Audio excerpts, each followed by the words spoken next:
안녕하세요. 천연치료 원리를 가르치고 있는 김미주입니다. 두 번째 물 건강에 대한 이야기인데요. 여러분, 나라와 나라 사이에 일어난 많은 분쟁 가운데 소금과 물을 차지하기 위해서 일어난 전쟁이 몇 번이나 있었을까요? 예로부터 소금이나 물이 있는 지역이 한정되어 있어서 그에 따른 전쟁이 잦았고 그 대표적인 것이 소금과 바로 물입니다. 미국의 남북 전쟁도 사실은 소금 때문이라고 하네요. 또한 소금에서 유래된 지명도 있고 병사의 뜻, 영어 솔절은 소금으로 급여를 받던 병사에서 유래되었다고 합니다. 소금과 물은 인류를 살리는 동시에 분쟁의 씨앗을 낳는 그런 존재이기도 하였습니다. 전 세계적으로 300여 개의 강들이 두 국가 사이에 흐르고 있고 이런 국제 하천 유역에 50여 개국 세계 인구의 35%에서 40%가 살고 있다고 합니다. 우리나라도 남북 공유 하천으로 북한강과 임진강이 있는데요. 국제 공유 하천을 둘러싼 물 이용과 관련된 분쟁은 과거부터 지속되었고 지금도 국제적으로도 심각한 문제가 되고 있습니다. 그렇다면 우리 몸도 물이 부족하면 어떤 전쟁들이 일어날까요? 몸에도 물이 부족하면 분쟁이 일어날까요? 네, 분쟁이 일어납니다.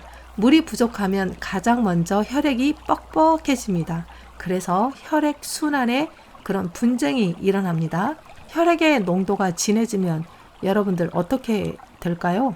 당연히 혈액순환에 장애가 뒤따르게 되겠죠.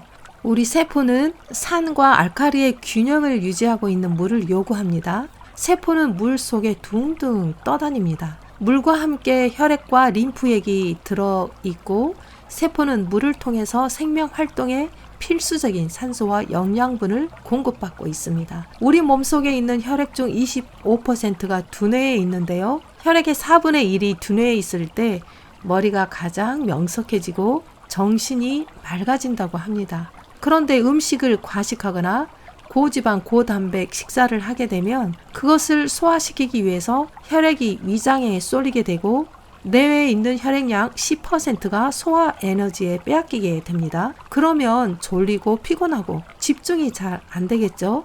반대로 너무 신경을 쓰게 되면 25%의 피가 있어야 될 머리에 더 많은 피가 머리로 쏠리기 때문에 골치가 아픕니다. 여러분, 다른 사지에 있는 혈액이 머리에 많이 쏠리게 되면 머리는 열을 받습니다. 그럴 때 여러분들이 물을 마시고 가벼운 걷기 운동을 하면 혈액순환이 증가되면서 두통도 사라지게 됩니다. 물은 몸에 있는 산성 성분을 알칼리와 칼슘으로 빠르게 중화시켜 주는데요. 현대인들은 대부분 산성 음식을 먹는 데다가 물도 산성 음료를 마십니다. 커피, 청산음료, 차, 술, 감미된 음료들은 대부분 다 산성입니다. 청량음료는 평균 pH 2.5의 고산성입니다. 게다가 동물성 고단백질을 즐겨 먹기 때문에 산성 노폐물을 많이 만들어냅니다. 이런 과잉된 단백질을 몸이 처리하기 위해서 칼슘이 뼈에서 빠져나갑니다. 단백질은 하루 권장량이 40g인데요. 지나친 단백질은 산의 완충을 위해서 우리 몸이 더욱 많은 알칼리성 물질을 낭비하게 만듭니다. 물 대신 차를 마신다든지 커피, 맥주, 술, 청량음료를 마시게 되면 몸에 있는 수분을 도리어 뺏어갑니다. 그럴 경우 세포 외핵과 세포 내핵의 균형도 같이 무너지게 됩니다. 그 말은 거기에 독소가 그대로 남아서 피부세포, 위세포, 간세포, 신장세포, 심장세포들의 활동이 축소된다는 그런 뜻입니다. 하루에 6잔 이상의 커피를 마시게 되면 전체의 수분량의 27%를 빼앗기게 됩니다.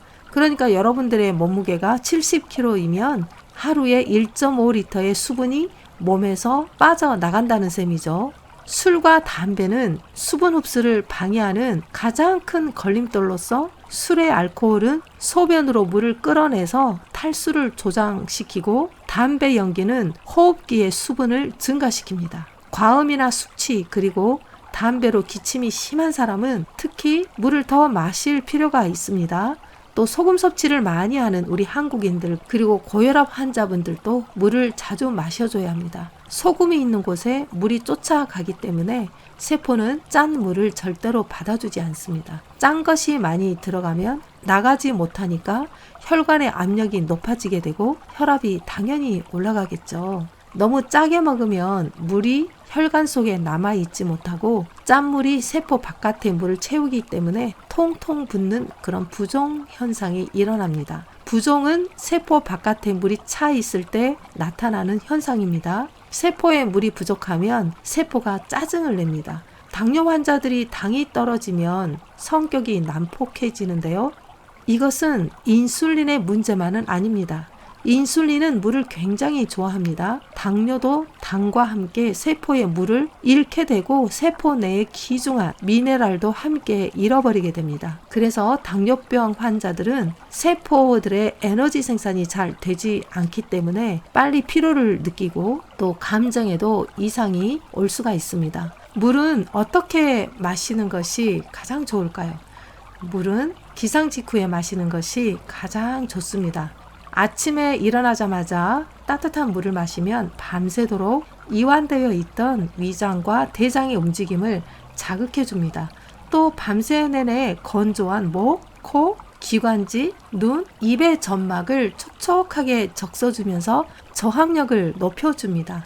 물이 식도를 통해서 위로 들어가면 일부는 위벽으로 흡수되지만 일부는 혈관으로 퍼져나가고 나머지 물은 장으로 들어가서 장의 연동을 촉진합니다. 위와 장에서 흡수된 물은 혈관에서 혈액과 만나서 전신으로 퍼져나갑니다. 여러분들이 물을 마시면 1분 후에 뇌와 생식기에 흘러가고 10분 후에는 피부에 닿고 20분 후에는 신장에 도착합니다.